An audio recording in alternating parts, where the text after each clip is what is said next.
ራሱ ቆሞ እንዴት አማላጅ ይባላል ብሎ ተሟገተ። ይሄ ነውር ነው። ንስሐ ሊገባ ይገባዋል። አለበለዚያ እንዲህ አይነቱ ነበር ክህነት የሚያስይዘው። ሰውማ ቢኖር ኖሮ የተማረ ቃል እግዚአብሔርን የሚያውቅ የቤተክርስቲያኒቷን ትምህርት በአግባቡ የተረዳ ቢኖር አንተ ከዛሬ ጀምረ እንዲህ በማለትህ ቅጣት ይገባሃል ወይንም ደግሞ ክህነትን ተገፋሃል መባል ይገባም ነው። አላማለደም አማላጅ አይባልም ብለው ሽንጡን ገትሮ የተናገረው ጳጳስ አለ። ይሄም እዚህ ያለውን ብቻ አይደለም ሀገር ቤትም አንድ በዩቲዩብ አይቼው እንደዛ ሲለፈልፍ አይቼዋለሁ ጳጳሱ።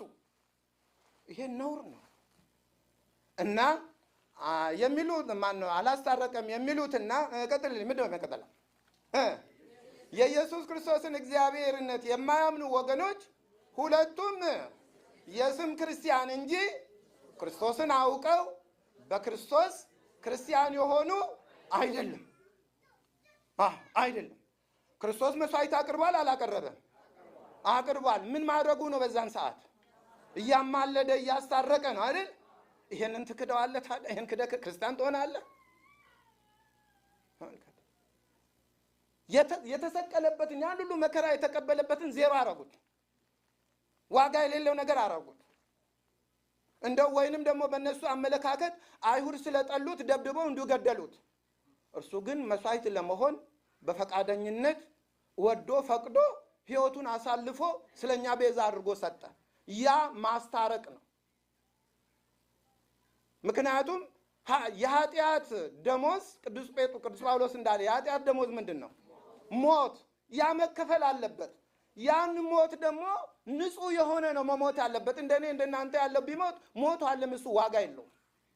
ኃጢአት ያልነካው ንጹህ የሆነ ንጹህ መስዋዕት ለዛ ነገር ክፍያ መክፈል አለበት። በዛ ምክንያት ንጹህ ክርስቶስ ሞተ፣ አማለደ ማለት ይሄ ነው። እሺ የሚቀጥለው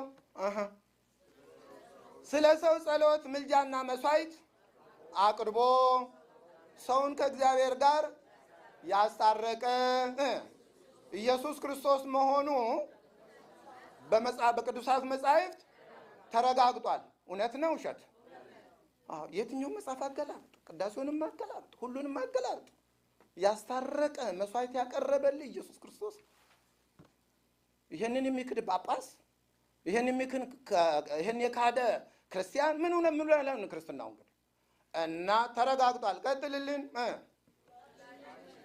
አሁን ደግሞ ወደ ራሳችን ሁላችንም በክርስቶስ ጸሎትና ምልጃ ድነናል ከማለታችን በፊት የሚሉም አሉ አይደል? እኛ እንኳን እንደዛ አንልም አይደል? እንፈራለን። እንደዛ ብላችሁ ታውቃላችሁ እናንተ?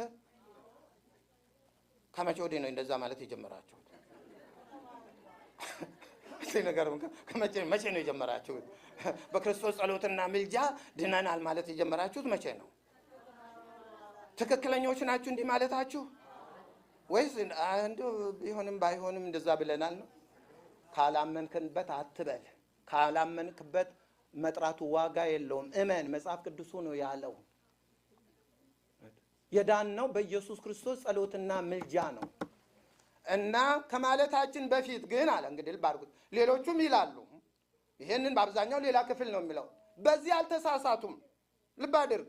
ጴንጤ በዚህ አልተሳሳተም። ኢየሱስ ክርስቶስ አማልዶ አስታርቆናል በሚለው ትምህርት አልተሳሳተም። ሌላ ብዙ ስህተት አላቸው። ያ ሌላ ጉዳይ ነው።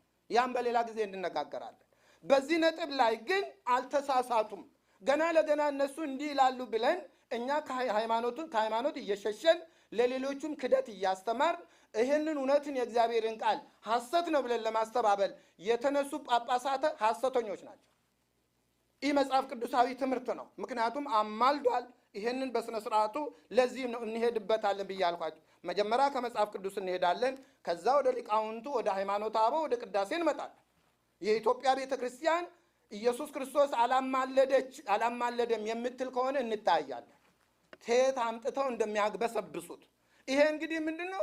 ይሄ ወጣቱ አሁን ዘመን የተነሳ ሰባኪ ነኝ ምናምን የሚለውን ያለ ማስደሰት እኮ ነው የሚቀበጣጠሩት እንጂ በሌላ መልኩ እንደው በቀላሉ እንደው አንድ የምትወዱት ነበር ወይ ወርቅ ሊሆን ይችላል። አንድ ቆሻሻ ላይ ነገር ወድቆ ብታዩት አልፋችሁት ነው የምትሄዱት ወይስ ታነሳላችሁ?